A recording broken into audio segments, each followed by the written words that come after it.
हूं आपके साथ हेमंत कुमार। और चलिए खबरों की शुरुआत करेंगे मिल्कीपुर से, जहां पर मिल्कीपुर उपचुनाव को लेकर के सियासी दंगल जारी है। समाजवादी पार्टी ने अधिकारियों पर आरोप लगाए हैं कि वे उनको प्रचार करने से रोक रहे हैं। उनके कार्यकर्ताओं पर फर्जी केस दर्ज हो रहा है। वहीं सीएम योगी ने मिल्कीपुर उपचुनाव के लिए पूरी रणनीति तैयार कर ली है। अंदरूनी कलह को साधने के लिए टिकट के दावेदारों में शामिल पूर्व विधायक खब्बू तिवारी, गोरखनाथ बाबा और रामू प्रियदर्शी से अलग अलग मुलाकात की। देखिए रिपोर्ट।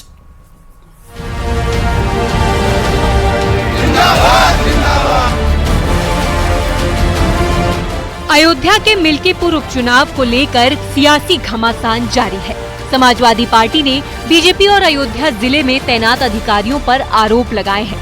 एसपी सांसद अवधेश प्रसाद, पूर्व मंत्री पवन पांडे, पूर्व विधायक रुशदी मियां ने प्रेस कॉन्फ्रेंस कर अयोध्या जिले के अधिकारियों पर गंभीर आरोप लगाए हैं। आरोप है कि मिल्कीपुर के थाना खंडासा, थाना इनायत नगर और थाना कुमारगंज में 10 समाजवादी पार्टी कार्यकर्ताओं के खिलाफ केस दर्ज किया गया है। प्रमाण पत्र जनता जनार्दन ने दिया है और कि कोई जरूरत नहीं कि भारतीय जनता पार्टी के लोग हमें सर्टिफिकेट दें। और मैंने इस लोकसभा के चुनाव में बहुत ही विनम्रता पूर्वक प्रचार किया है। मेरा चरित्र है, मेरा काम करने का तरीका है। उस पार्टी के उम्मीदवार का मैं नाम तक नहीं लेता हूं, कभी नाम नहीं लेता हूं।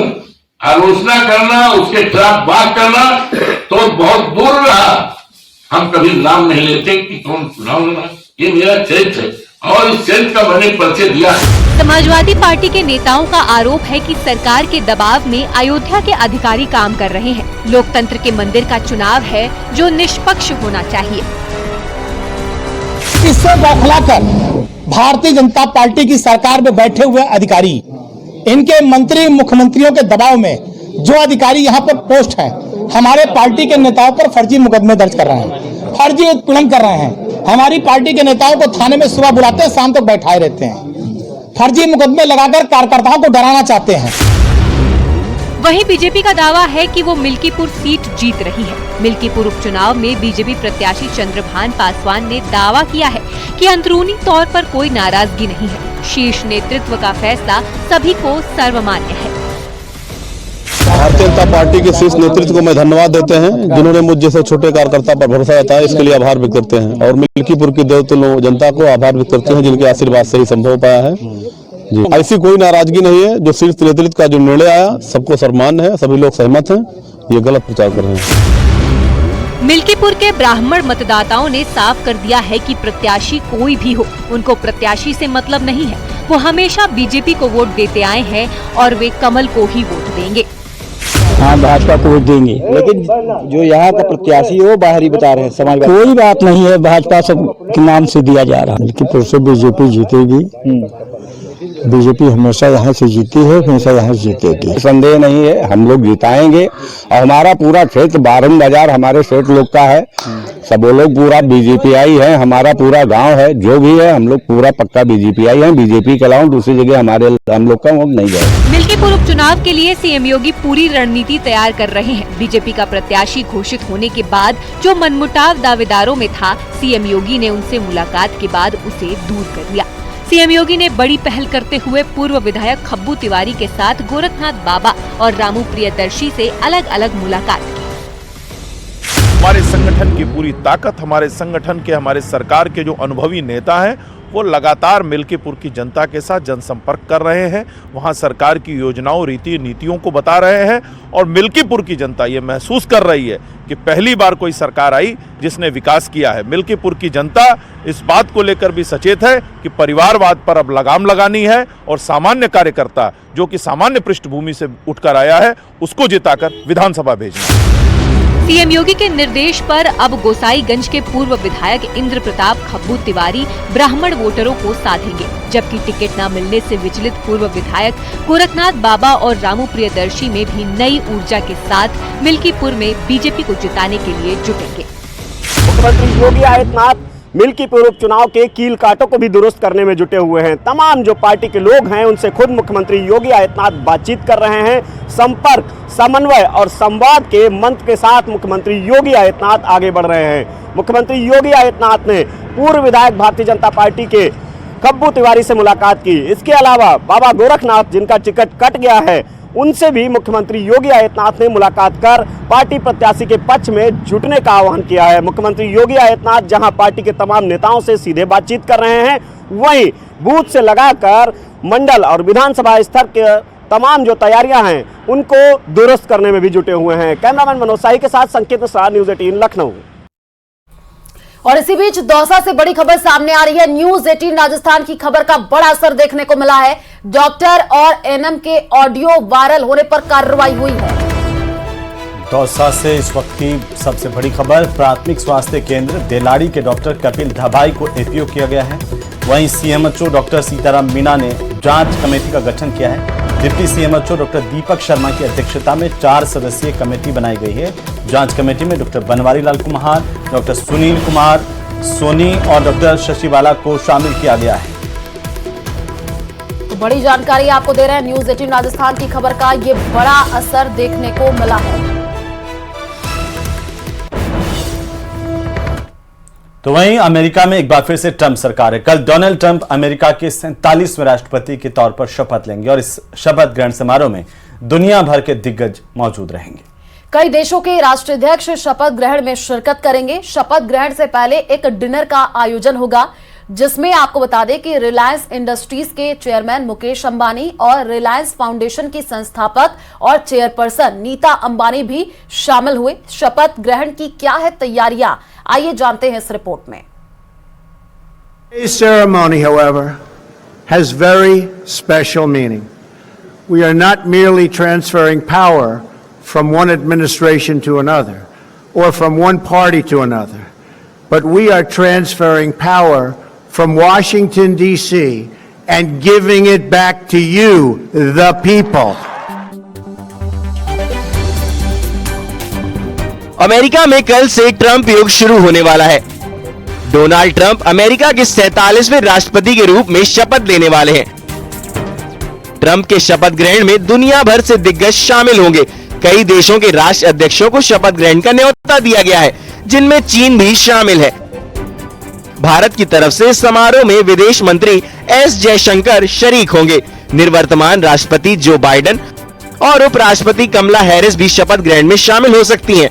शपथ ग्रहण से पहले प्री शपथ डिनर का आयोजन किया गया है, जिसमें रिलायंस इंडस्ट्री के चेयरमैन मुकेश अंबानी और रिलायंस फाउंडेशन की संस्थापक और चेयरपर्सन नीता अंबानी भी शामिल होने के लिए पहुंचे हैं। इस मौके पर डोनाल्ड ट्रंप ने मुकेश अंबानी और नीता अंबानी का गर्मजोशी से स्वागत किया। कल डोनाल्ड ट्रंप के शपथ ग्रहण समारोह में मुकेश अंबानी और नीता अंबानी भी शामिल होंगे। कड़ाके की ठंड की वजह से ट्रंप का शपथ ग्रहण समारोह इस बार खुले में नहीं होगा। शपथ ग्रहण समारोह यूएस कैपिटल के रोटुंडा के अंदर आयोजित किया जाएगा। आखिरी बार राष्ट्रपति रोनाल्ड रीगन ने 1985 में इंडोर शपथ ली थी। उस वक्त भी यूएस कैपिटल में कड़ाके की ठंड पड़ रही थी। वॉशिंगटन में सोमवार को तापमान माइनस में रहने का अनुमान है। सोमवार को दिन में ठीक 12 बजे डोनाल्ड ट्रंप को यहाँ पीछे कैपिटल हिल में राष्ट्रपति घोषित किया जाएगा। वो शपथ लेंगे। जो हम गोल से गुंबद देख रहे हैं कैपिटल हिल पे, उसके ठीक नीचे एक कमरा है जिसका नाम है रोटंडा। वहां पर ये रस्म पूरी होगी। पहले जेडी वांस को वाइस प्रेसिडेंट घोषित किया जाएगा और उसके बाद डोनाल्ड ट्रंप को। सुप्रीम कोर्ट के चीफ जस्टिस जॉन रॉबर्ट्स शपथ दिलाएंगे और उसमें डोनाल्ड ट्रंप स्वीकार करेंगे कि वो कॉन्स्टिट्यूशन की रक्षा करेंगे और अपनी जिम्मेदारी पूरी तरह से निभाएंगे। उसके बाद मरीन्स, जो कि यहाँ पे फौज का एक टुकड़ा है, वो नेशनल एंथम बजाएगा। फिर 21 तोपों की सैल्यूट होगी और उसके पश्चात डोनाल्ड ट्रंप अपना इनॉग्रेल एड्रेस देंगे। जो बाइडेन, जो कि तब भूतपूर्व राष्ट्रपति होंगे, एक हेलीकॉप्टर में यहाँ से चले जाएंगे। डोनाल्ड ट्रंप एक परेड पर जाएंगे जो कि इंडोर रखी जा रही है ठंड के कारण। एक कॉन्सर्ट भी रखा जा रहा है। फिर पहुंचेंगे डोनाल्ड ट्रंप व्हाइट हाउस अपना काम शुरू करने। शपथ ग्रहण के तुरंत बाद ट्रंप व्हाइट हाउस में प्रवेश करेंगे। उनके ओवल ऑफिस डेस्क पर 100 से ज्यादा कर्मचारी उनके आदेश का इंतजार कर रहे होंगे, जिन्हें उनकी टीम ने उनके कार्यकाल की शुरुआत बिना किसी समय की बर्बादी से बचने के लिए तैयार किया है। डोनाल्ड ट्रंप अपने दूसरे कार्यकाल की शपथ ग्रहण से पहले वर्जीनिया पहुंचे। ट्रंप की शपथ से पहले उनके कार्यकर्ताओं में काफी जोश देखने को मिला। इस दौरान ट्रंप अपनी पत्नी और बेटे बैरन के साथ नजर आए। डोनाल्ड ट्रंप के शपथ ग्रहण पर दुनिया भर की निगाहें टिकी हुई हैं। Bureau report, news 18। Actor Saif Ali Khan पर हमले के आरोपी शरीफुल इस्लाम को कोर्ट में पेश किया गया, जहां से उसे 5 दिन की कस्टडी में भेजा गया है। तो यह आरोपी जिसे थाने से गिरफ्तार किया गया था, सैफ पर हमला आखिर क्यों किया गया, इसका खुलासा जल्द हो सकता है। और सैफ पर हमले के आरोपी को पुलिस ने 72 घंटे बाद गिरफ्तार किया। पुलिस ने यह दावा किया है कि हमलावर चोरी के इरादे से सैफ के घर में दाखिल हुआ था। उसने करीब 6 वार सैफ अली खान पर किए, जिसमें वो बुरी तरह से घायल हो गए। आपको हमले वाले दिन की पूरी कहानी इस रिपोर्ट के जरिए दिखाते हैं।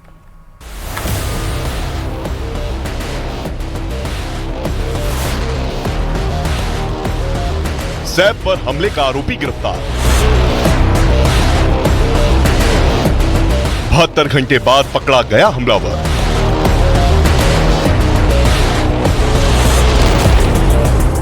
जनवरी की रात हमलावर सैफ अली खान के बांद्रा वाले घर में घुसा था। पहली तस्वीर में वो अपार्टमेंट की सीढ़ियों पर चढ़ते हुए दिखा। सैफ के घर की मेड ने बताया कि हमलावर घर में करीब 2 बजे दाखिल हुआ था, जहां हमलावर की मेड से बहस भी हुई। मेड के मुताबिक हमलावर ने करोड़ों रुपए की मांग की थी।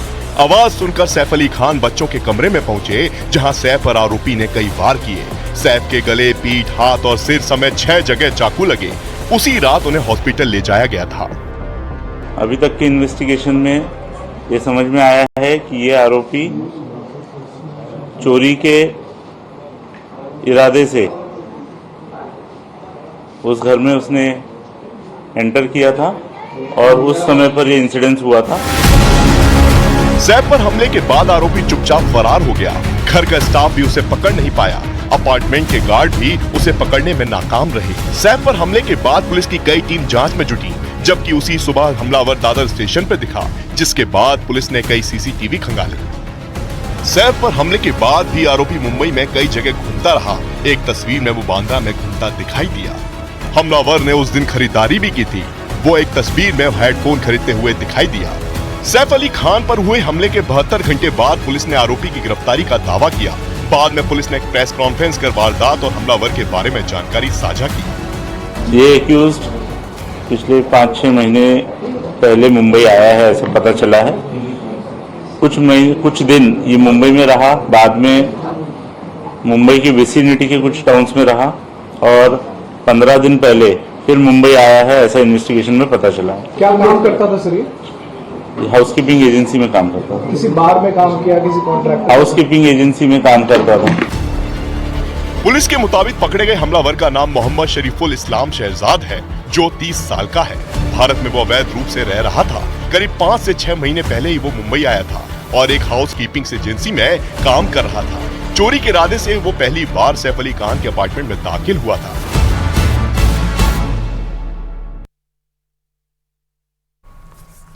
तो अद्भुत, अलौकिक और आश्चर्यजनक संगम के तट पर आस्था का सैलाब उमड़ पड़ा है। 144 साल बाद बने इस महासंयोग में हर कोई अपनी आहुति देने के लिए आतुर है। देश विदेश से लाखों की संख्या में श्रद्धालु संगम में डुबकी लगाने के लिए पहुंच रहे हैं। देखिए।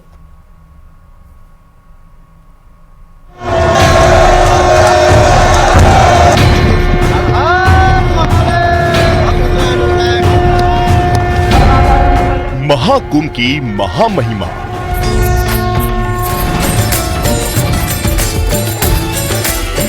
त्रिवेणी में आस्था की डुबकी।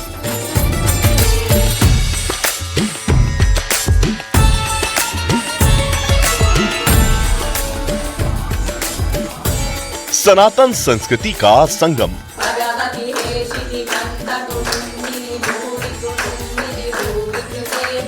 दुनिया की आस्था का केंद्र महाकुंभ।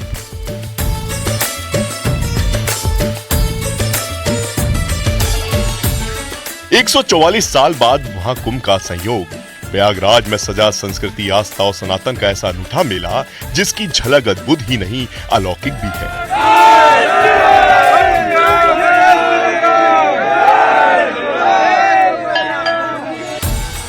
भव्य दिव्य महाकुंभ में देश दुनिया के सनातनियों का मेला जुटा है। हर दिन करोड़ों लोग त्रिवेणी में आस्था की डुबकी लगा रहे हैं। इस बीच कुंभ मेले में अलग अलग रंग भी देखने को मिल रहे हैं। दुनिया की कुंभ में कितनी आस्था है, इसका प्रमाण महाकुंभ की तस्वीरों के साथ सरकारी आंकड़े भी बता रहे हैं।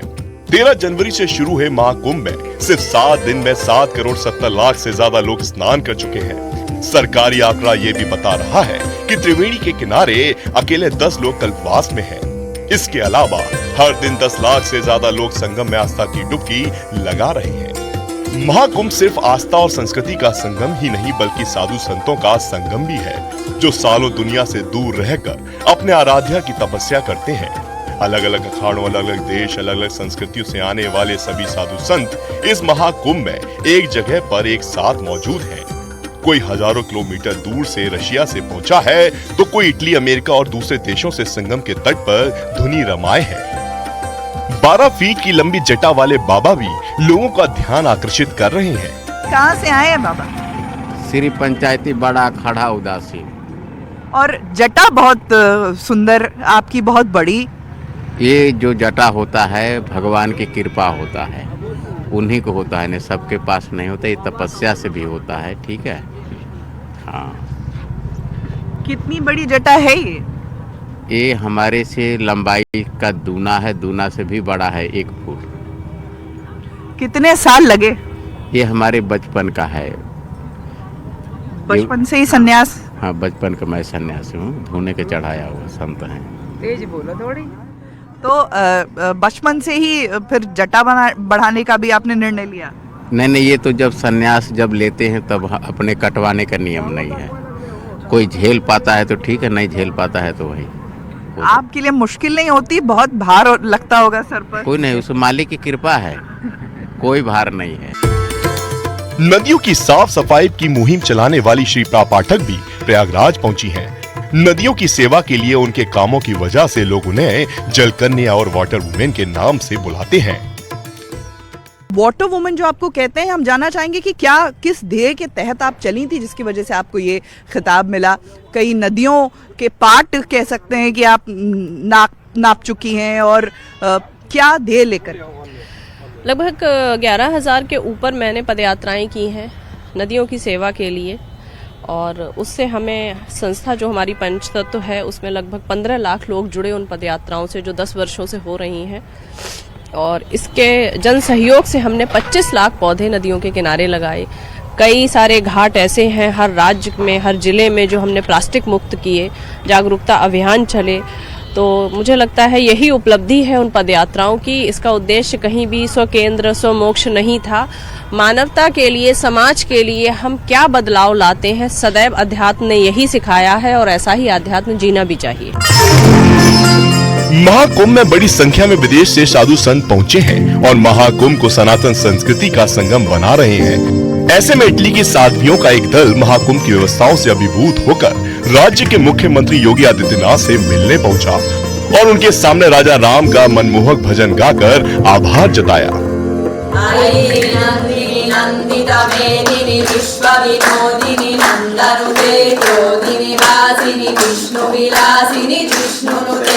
भगवती हेशिकी कंठ कुटुंबिनी भूरि कुटुंबिनी भूरि कृते जय जय हे महिषासुर मर्दिनी रम्यकपर्दिनी। 26 फरवरी तक चलने वाले महाकुंभ में हर दिन श्रद्धालुओं का सैलाब उमड़ रहा है। अनुमान है कि इस दौरान करीब 50 करोड़ से ज्यादा लोग त्रिवेणी में आस्था की डुबकी लगाएंगे।